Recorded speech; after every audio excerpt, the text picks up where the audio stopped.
اور قرآن پاک لا کر کے جنید بغدادی کے سامنے رکھا اور کہا اے جنید کیا یہ میرے نبی کی تصویر نہیں ہے؟ آنکھیں دیکھنا ہو تو پڑھو ما زاغ البصر وما طغى، چہرہ دیکھنا ہو تو پڑھو والضحى واللیل اذا سجى، ہاتھ دیکھنا ہو تو پڑھو وما رمیت اذ رمیت ولکن اللہ رمی، اگر قدم دیکھنا ہو تو پڑھو لا اقسم بهذا البلد وانت حل بهذا البلد، اگر سینہ دیکھنا ہو تو پڑھو الم نشرح لك صدرك وضعنا عنك وزرك، اگر اس نبی کی گفتار دیکھنا ہو پڑھو وما ينطق عن الهوى ان هو الا وحي يوحى، اس محبوب کی عطائیں دیکھنا ہو تو پڑھو انا اعطیناک الکوثر، نعرہ تکبیر۔ اگر پڑھنا ہے تو کنز الایمان سے پڑھا کرو، جہاں بریلی کا امام یہ بھی بتائے گا قرآن پڑھنے والا اپنے نبی کو یہ نہیں کہے گا میرا نبی میرے جیسا تھا یا اس کا علم ایسا تھا ویسا تھا،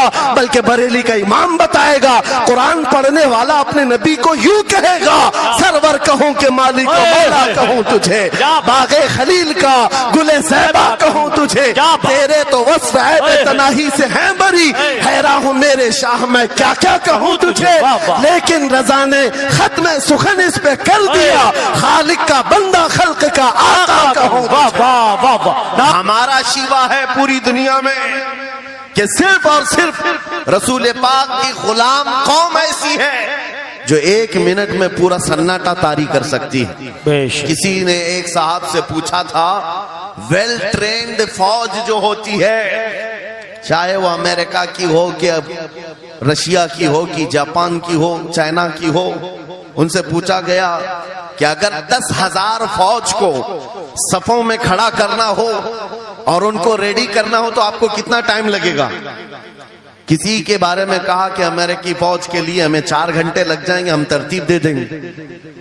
رشین فوج کے لیے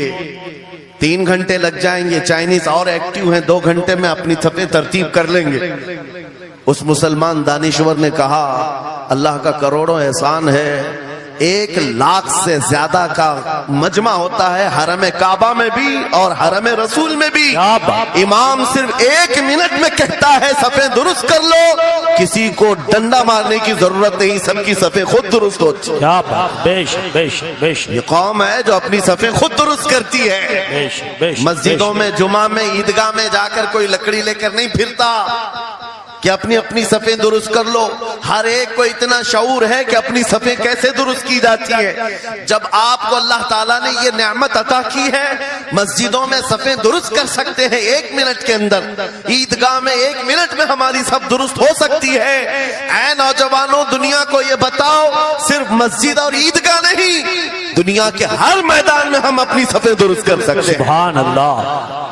ہر میدان میں ہماری صف درست ہو سکتی ہے۔ یہ اللہ کی طرف سے دی ہوئی بہت بڑی نعمت ہے۔ بس اب مجمع جو خاموش ہے اور متوجہ ہے، اب میری بات کو آگے میں بڑھاتا ہوں، توجہ سے سنیں۔ قرآنی علوم کے متعلق آپ کے سامنے چند باتیں رکھوں گا، اس لیے کہ مجھے کہا گیا بڑا پڑھا لکھا مجمع ہے اور مسلمان کے لیے پڑھا لکھا ہونا بہت لازم ہے، اس لیے کہ جہالت اسلام کا اپوزٹ ہے، جہالت اسلام کا اپوزٹ ہے۔ آپ کو ایک بات میں بتاؤں، جب بھی کہا جاتا ہے دور اسلام یعنی حضور صلی اللہ علیہ وسلم کی آمد کے بعد کے حالات کو دور اسلام کہتے ہیں، اس سے پہلے والے زمانے کو دور جہالت کہتے ہیں، جبکہ اسلام کا اپوزٹ تو کفر ہونا چاہیے، کفر ہونا چاہیے۔ یہ دور اسلام ہے اور اس سے پہلے دور کفر تھا، نہیں دور اسلام سے پہلے والے دور کو دور جہالت کہتے ہیں، اس لیے کہ بتانا ہے اسلام اور جہالت دو اپوزٹ چیزیں ہیں، دو اپوزٹ چیزیں ہیں، جاہل ہو اور مسلمان ہو اسے زیب نہیں دیتا۔ جس قوم پر آنے والی کتاب ہدایت کا پہلا لفظ اقرا سے شروع ہوتا ہے،